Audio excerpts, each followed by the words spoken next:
Umida na naman po si Senator Bato. Bakit niya, Mr. Maravilla?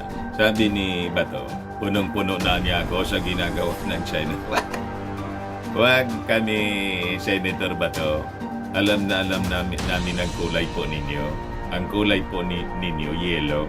Yellow race. Chinese.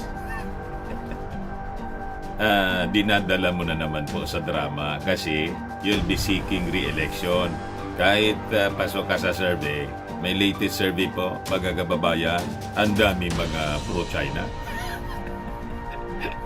Sa Pulse Asia. Nagbabagang mga balita at pagtalakay sa mga isyu ng lipunan. Pulsa, opinyon, banat at paglalantad sa katotohanan. Pulsa, what you see is what you get. You decide. Survey, pero mangangampanya kami. Ang mga Marcos loyalists will campaign against politicians na dinadala lang sa drama ang mga pananalita para masabi na totoo din sila. Ayan ba? Ako'y punong-puno na. Senator Ronald De La Rosa is already fed up with China's continued harassments in the West Philippine Sea that he thinks of going to war with Beijing. But he knows war is not an option. And sabi niya dito, grabe ang padrama niya, no? Mi Senator Bato. Honestly, ako'y punong-puno na, kagaya ng ibang Pilipino, na punong-puno na. Ano ang dapat nating gawin dyan? Gusto ko nang makipaggira, pero hindi naman pwedeng gira. War is not an option. Hindi po ninyo kami mauuto ng inyong mga pananalita. Markado na po kayo. Pero anya, Mr. Maravilla, sino-sino yung pasok sa survey? Sa Pulse Asia po, pasok lagi itong si Bato. Saka mga kaalyado niyang pro-China. O, ito yung mga pasok, mga kababayan. No? Number 1 si Erwin Tulfo. Number 2 si Tito Soto. Number 3 pa rin si Maudigs. Sunod si Bongo. Pia Cayetano, Manny Pacquiao. Bato de la Rosa. Pangwalo na lang si Super Ate. Pasok si Isko. Pang-10 si Ben Tulfo. Bong Revilla pang 11. Pumasok sa Magic 12 si Abby Binay. Yan ang result, mga kababayan, ng Pulse Asia. Pulse Asia 2025 election senatorial preferences conducted But before ko, mga kababayan, bigay sa inyo yung full story ng mga balitang yan, click subscribe muna dito sa ating YouTube channel and hit the notification bell para lagi po kayong updated sa mga kaganapan dito sa ating bansa. Like and share na rin po ninyo ng ating video. At huwag na rin po ninyo na skip yung ating mga commercial ads para tuloy-tuloy lang ang pag-unlad ng bagong Pilipinas. Sa mga naganap ng malinis and spacious fitness gym, pumunta na lang po kayo sa aming Colossal Fitness Gym. We also offer Grab car rental with our brand new 2023 model ng Toyota Innova. We also accept booking for those who are planning to travel via PAL, Cebu Pacific, and other airline companies, local and international, and Meralco Bills, Aleco Bills, PLDT, etc. Ang Colossal Fitness Gym is located at 3rd floor Security Bank Building, Lanco Business Park, Legazpi City, Albay. For inquiries, look for Gilon Maravillas. Contact number 0966-802-0949. Lagi na pong matao sa amin. Na-set up na rin yung aming mga bagong gym equipments. May treadmill na rin po kami.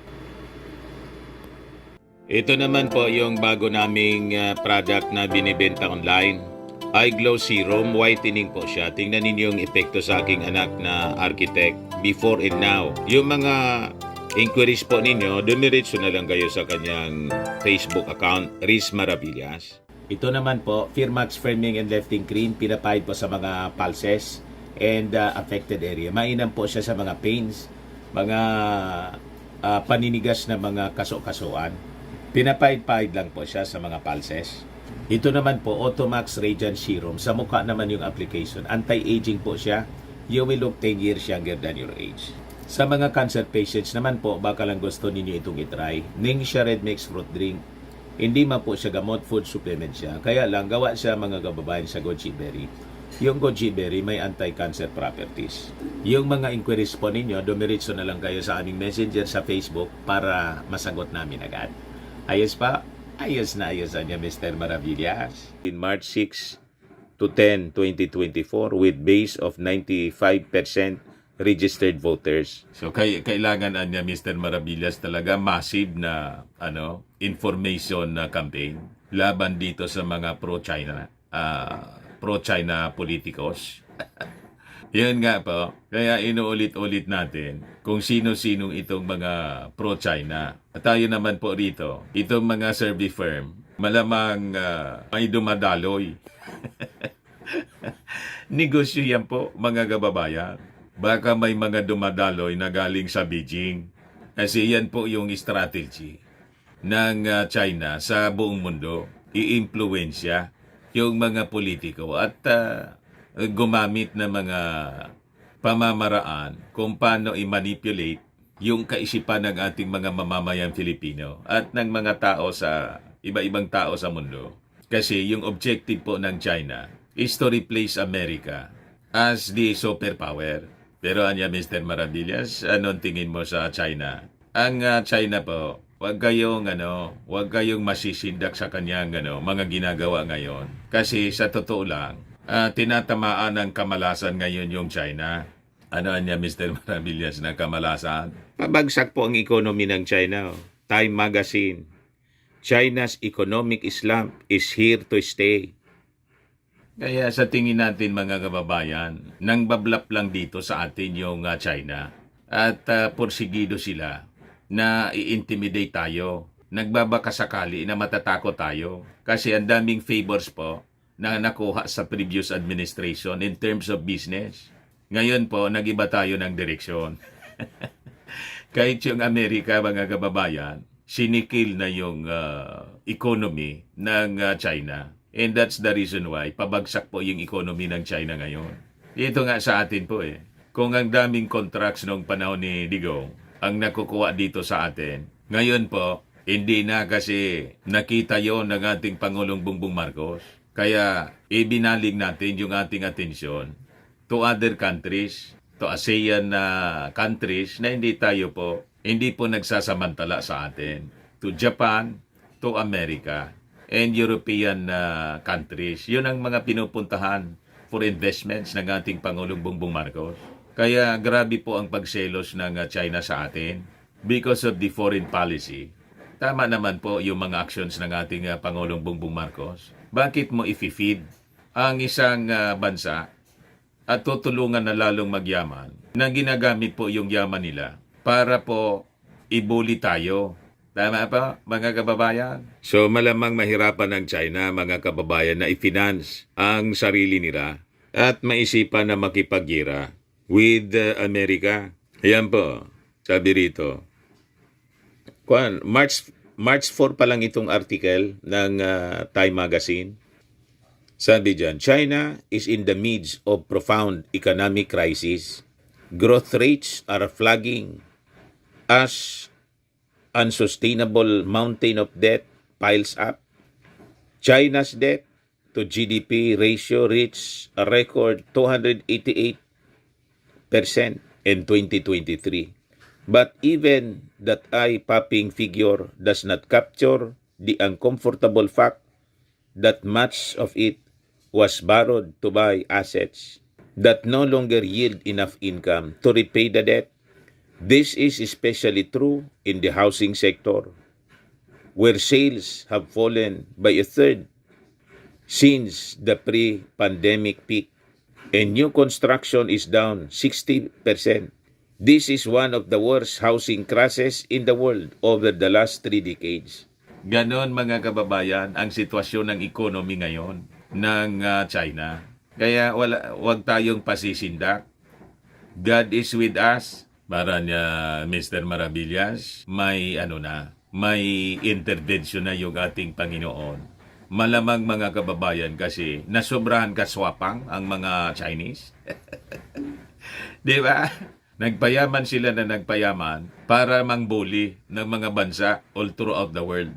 Gamitin yung yaman nila para magsamantala sa iba tulad ng ginagawa dito po sa atin. Ito ngayon ang kinasadlakan po nila. Pabagsak ang kanilang economy, mga kababayan.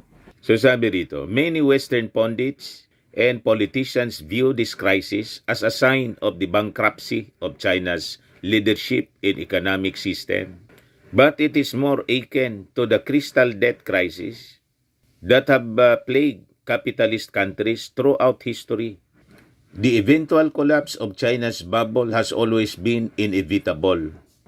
All boom in vast business cycles must end because the rapid expansion of debt creates opposing interest. The bubble is already bursting. So sabi dyan, many pundits blame governments whenever economies crash, but the real cause of China's slump is the long period of fast growth that piled up vulnerable and unsustainable debts. The higher they fly, the harder they fall. So, ganon mga kababayan ang sitwasyon ng China. Kaya, anya Mr. Maravillas, inggit sa atin yung China ngayon. Tama po, kasi yung economy natin, pinakang maganda na ngayon. Talo na natin sa growth rate yung ibang mga Asian economies po. Ayan po. Philippines full year 2023 GDP growth is strongest among major Asian economies. The Philippines finished strong in 2023 with a full year gross domestic product growth rate of 5.6%, outpacing major economies in Asia such as China 5.2%, Vietnam 5.0%, in Malaysia 3.8% based on the latest available data. Kaya pinipirwisyo tayo ng China kasi nasurpass natin sila. Di ba? Kaya support lang po mga kababayan sa ating magiting na Pangulong